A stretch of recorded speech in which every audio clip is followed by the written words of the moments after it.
So, welcome to the next edition of the Rare Business Podcast. With me today, I have Martha Rogers and Don Peppers, recent authors of a new book called Extreme Trust.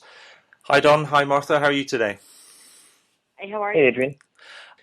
Martha, can you tell us a little bit about yourself? I was an advertising copywriter for a long time, and then went back to school, got a PhD in marketing communication, and so then I became a professor and met Don, and we decided to write a book together. That was 9 books ago, and we've since started the company, and maybe he'll tell you a little bit about that. Excellent. Thank you. Yeah, I met Martha 20 years ago.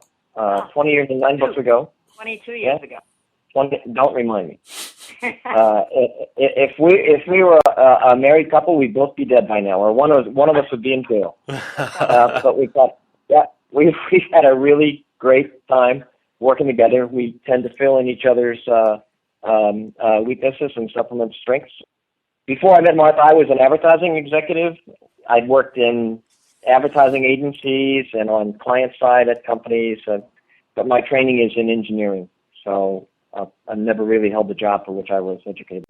Excellent. So tell us a little bit about Peppers and Rogers and the work that you do.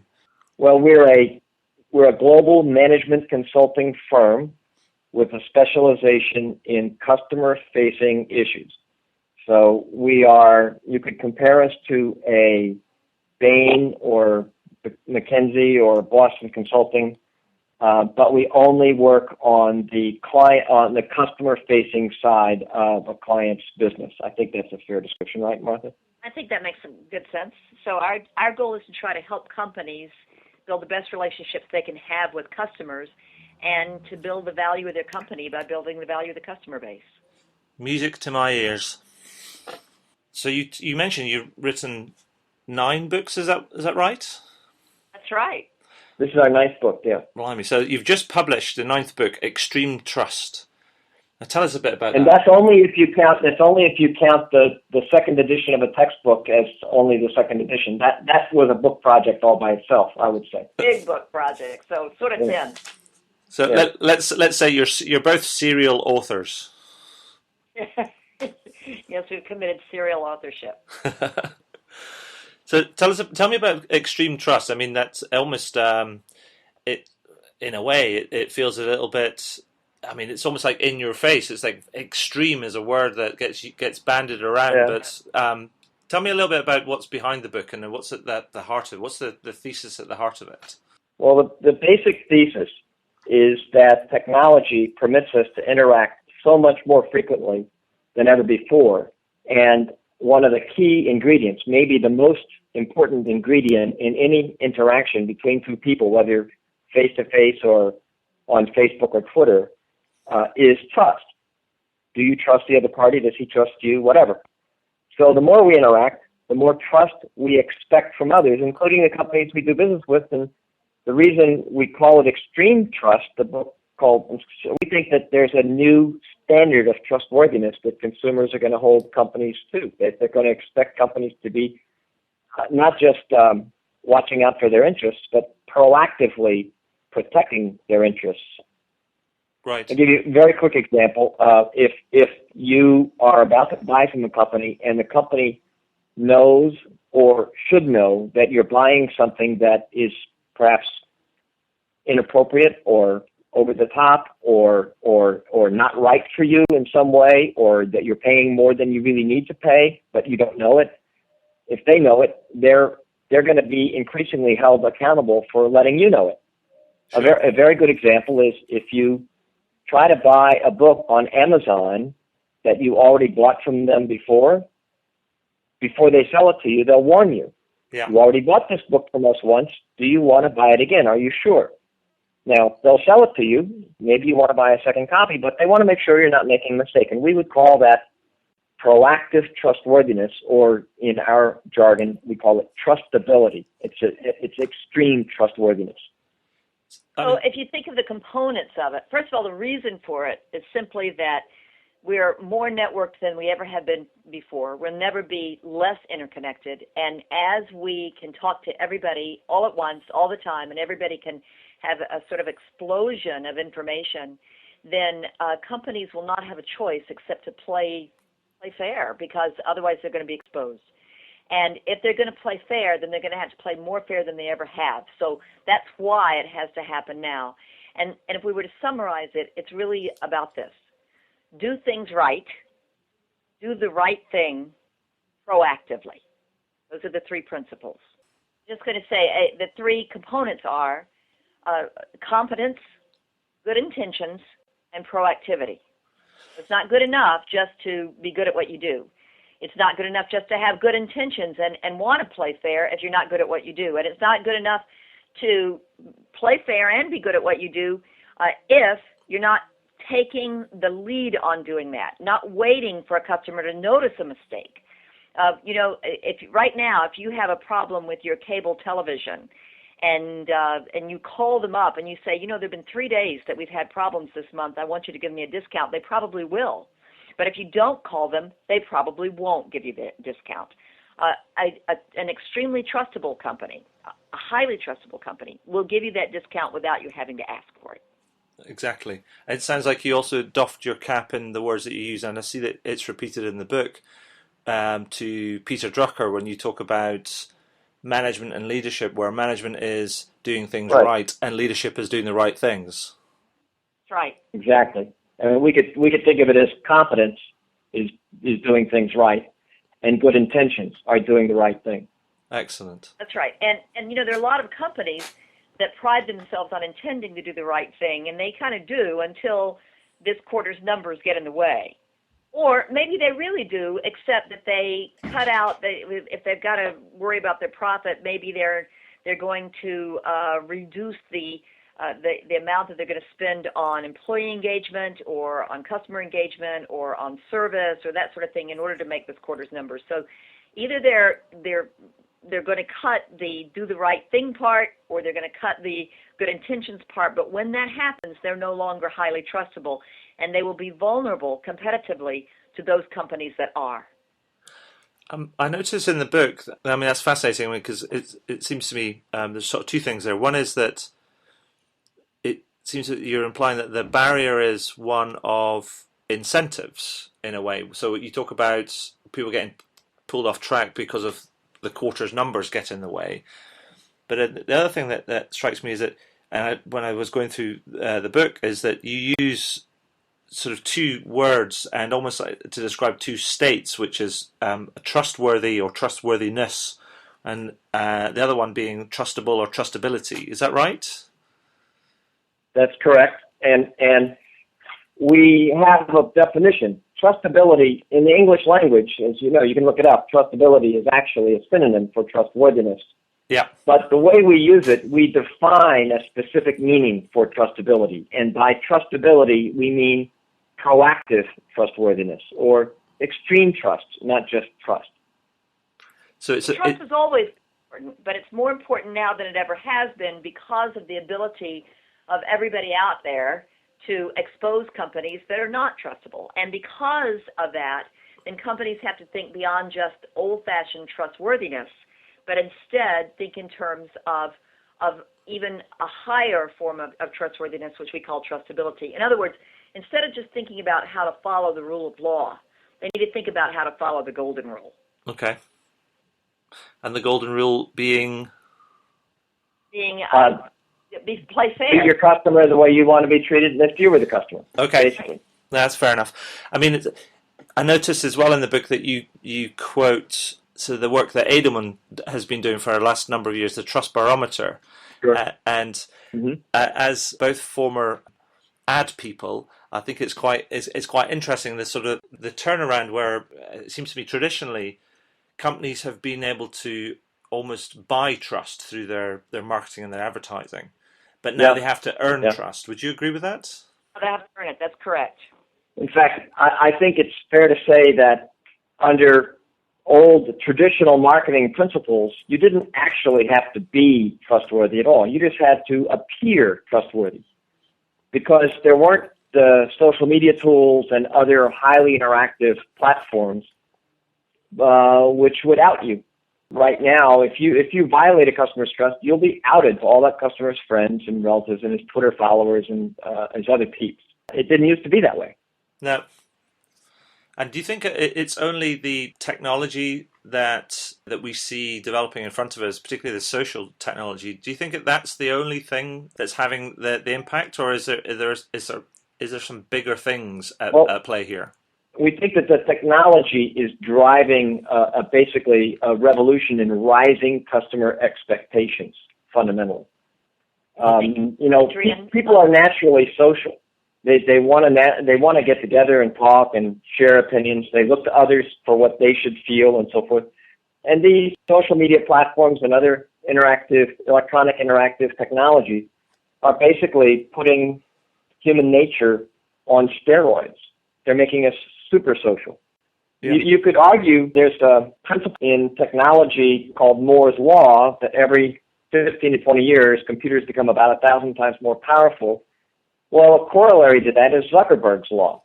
And Zuckerberg's Law, named after you-know-who, is every 15 to 20 years, we share 1,000 times as much information with other people. We interact 1,000 times as much. And if you think of your life 20 years ago, before text messaging and Facebook and LinkedIn and blogs, you probably interact with other people about 1,000 times as much as you did 20 years ago. Mm-hmm. And 20 years from now, it might be even more. Most likely will be. Sorry, Martha, I interrupted you. No, if you think about it, when we first started writing, our first book came out in 1993, and we were really talking about the ways that new technologies would profoundly affect business. And those new technologies were interactivity, mass customization, and the ability to manage huge amounts of data affordably. And that's really what changed the approach of many companies from a strictly mass marketing approach to what a lot of people might call customer relationship management. We've called one-to-one. We don't care what you call it, but the idea of building these relationships that look at and cater to individual customers or very small groups. And so just as those technologies changed the last 20 years and beyond, because those changes will never go backwards, we see these new changes, this idea of companies being held with their feet to the fire in a way that will continue to be more and more the case, not less. Excellent. Some people might turn around and say, some people may deride all of this as mushy nonsense, but because you're talking about something which is largely emotive in a way. But what are the real business benefits of implementing the approach that you're advocating in the book? I mean, becoming more trustable, developing your trustability, as it were. If you look at Chapter 3 of the book, it's basically why your chief financial officer is going to love trustability, why he's going to think this is a good deal.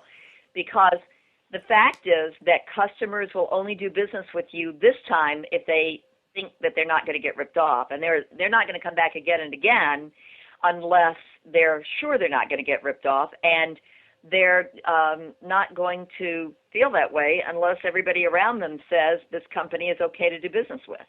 They may not deal with you the first time unless their friends say it's okay. Sure. Right. So that being the case, then, if you want to make any money these days, you're going to have to do it in a way, you're going to have to try to do it in a way that is doing the right thing, doing things right proactively. Sorry, Don. Got that out of order. There's another issue here, and that has to do with the actual financial return you get from following these policies.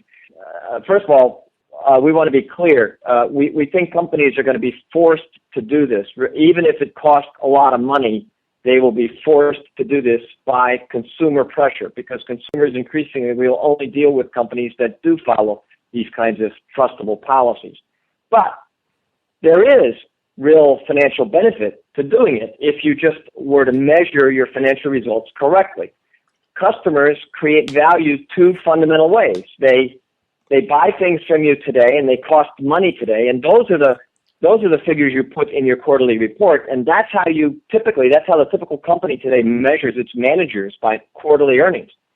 But when a customer changes his or her mind about whether to deal with you in the future, when they become more eager to do business with you because you protect their interests, or when they become repulsed by your rapaciousness and the fact that you're always asking for money, those changes in customer attitudes have a significant effect on the customer's future value to the company.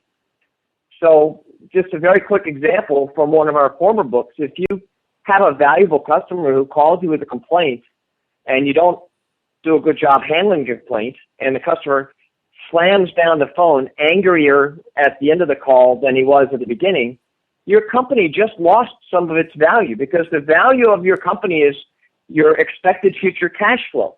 It's a function of expected future cash flow, and your future cash flows just declined. Now, that value destruction occurred with a phone call. The cash effect of it won't be realized till some future point when he doesn't come in very often, and maybe his friends don't come in much anymore. Okay, but the value was destroyed today. The problem is not that companies don't know this, it's that our accounting systems don't account for it, and metrics and incentive programs that are put in place to hold managers accountable don't account for it. Sure. But smart companies already know this. They already know this. They get it in their bones. It's not a strange concept. It is financially beneficial to have customers who trust you. And in fact, the more they trust you, the greater your franchise with customer loyalty. Absolutely. I mean, I completely agree that there's many companies that are getting out doing this, but there's many companies that are still struggling with it, and for many it'll feel like a big change. So given that, say I had a phone call, you had a phone call from a company saying, Don, Martha, that sounds fantastic. We really want to embrace that. Where's a good place to start? What would you say to them? Well, it would depend on the type of company, of course, but we've gotten that. And where they are today. Every company starts from a different place, right? So sure. Even that's where they are. Within the same industry, but let's imagine that the call came from a company within the telecommunications industry. Sure. What we've seen are the differences between companies that believe that you're sort of on your own out there, and whatever you do is really your responsibility as a customer. After all, we put it somewhere in some fine print and warned you about it, or we tell you that you're going to go on roaming charges. But not our fault if you're on the wrong plan. That's your problem. We're not your accountant. You chose that one. You chose that plan. So that's one way that a telecommunications company can do business. But another way is to start thinking in terms of what would it take, not just to make the most money you can from all the customers you have right now this minute, but instead to think of those customers as assets that you want to keep forever and ever, and to make them as valuable as possible over the long term, not just in terms of how much they spend with you, but how much they tell their friends how great you are, and how much they're going to make sure their kids join up with you. So that maybe we'll tell you, Adrian, that you're on the wrong plan. You're actually not using all your voice minutes, but you're sending a lot of extra texts. Or maybe we'll let you know when you go into a roaming area how much it costs in that roaming area. Or maybe we'll tell you after you've had the phone for 2 years that you're due for a new free phone. We won't just let you figure that out. We'll actually tell you that. Because at some point you say to yourself, gosh, I don't think I want to risk. Here's an ad I see for some special deal with this other phone company, but I don't know if I can trust them as much as I trust this phone company that I've been with for a while. They're already taking good care of me. They're playing fair. Sure. And I don't know what these other guys will do beyond this special deal that might last 6 months. No, that's fair enough, but it also strikes me that within that, taking the telecommunications example, that the telecommunications companies have got to get to the point or start learning and developing their skills in doing more outbound customer service and being more proactive rather than just waiting for the phone to ring. Well, proactivity is an important component of this, and it's rare in the business industry. It's rare. Well, let me give you a quick personal example. While we're on telecom, for instance, I had a call the other day from my telecom provider saying, hey, one of the phones in your family plan has accumulated a big set of roaming charges, over $200 worth of roaming charges in the last 2 weeks. Are you familiar with this? Do you know about this? And it was my son's phone, and my son had just been traveling in Europe, and he was in Bulgaria, and he and I had talked early about, not using his phone very much, but, basically was in an area where the roaming charges were exorbitant. So I said, thank you very much. And I got in touch with my son through Facebook, basically, which he checks much more frequently than he does his email. And I said, hey, Bryce, you gotta lighten up on the phone usage, blah, blah, blah. And he did, no problem. So I ended up spending less money with my provider, but it was really in my interest that they told me. And I rate that as a highly trustable activity. But they could go even further. The truth is, I travel a great deal internationally, and whenever I land in a country, the first text message I get is, here is the phone number that you can call for such and such to reach your provider, your mobile. Here's the number you can reach your mobile provider for rates and stuff.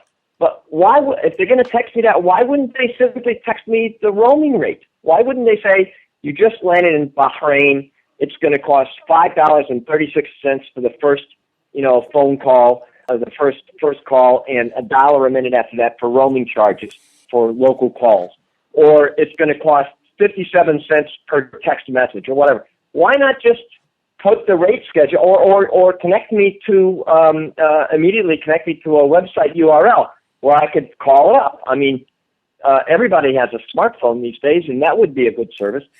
So I think the phone providers and almost every company, if they really think about what it's like to be the customer, will find that they can go further than they're going. Even though many of them really are trying to do the right thing, you can go further. And the ones that go the furthest are going to get the most repeat business and recommendations from other companies, other customers. I think that's absolutely right. I mean, I think I wish that, well, it seems to me that what you're talking about here, it's that the whole implementation of all of this type of stuff, right down to the sort of the level of detail you're talking about.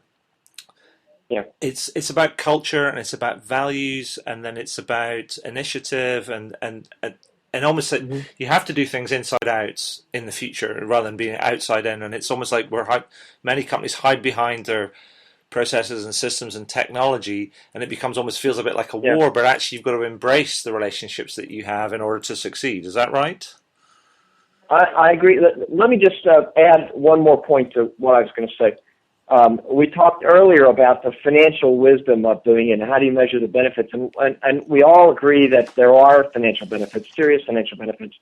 But we start off by saying it's also a competitive issue. So put yourself in the position of the mobile phone provider that I was talking about. On the one hand, if we advise Don that it's going to cost so much money when he makes calls from some country he just landed in, he may make fewer calls and we'll make less money. But on the other hand, how long is it going to be before one of our competitors does exactly this, and then we have to do it? And we don't now have the advantage of being seen as being trustworthy, or more trustworthy than that. All we are is a follower now. You see, so it's a competitive issue. Companies are going to have to do this, and the really only the real question is: do you want to get it pushed on you, or do you want to be the leader and be seen to be on your customer's side to begin with? I'm completely with you, Don. I really am. I can feel your passion in your voice on this issue. So I'm pretty sure that the speaking gigs that you're telling me about later, they're going to get it. They're going to get the full force of Mr. Peppers coming down on them, I think. I'm going to yell at him just like Tom Peters. I'm going to scold him. Well, Martha, Don, I'm also kind of conscious of time and your time. The things you're telling me that's I think it's music to my ears, and I think there's a huge challenge for many businesses out there, and a huge opportunity at the same time. And I will encourage everybody to go out and get a copy of your book and things. But the one thing I also do at the end of every podcast rather, is I ask the people I interview one question, and that question is, what would you like to shamelessly plug? I love that. Well, aside from the book, which is Extreme Trust, Honesty is a Competitive Advantage by Don Peppers and Martha Rogers, I think we'd love for people to take a look at the work that's done by Peppers and Rogers Group. and that's at www.peppersandrogersgroup.com. And then to offer people the opportunity to see a lot of the information, research that we do at one2one.com. That's the number one, TO, the number one.com. And that provides people with a lot of information, most of it free, and it's a big bite out of our family budget, so we're happy to have people take advantage of it. So those are the things that I think are probably the most immediate for us, Don. Yep, you're the expert in shamelessness, Martha. I'll just let you. Thank you. I'll do my best. Well, I'll tell you what I'll do. I will make sure that I make all those links, put all those links in place. Much, Adrian. You're welcome.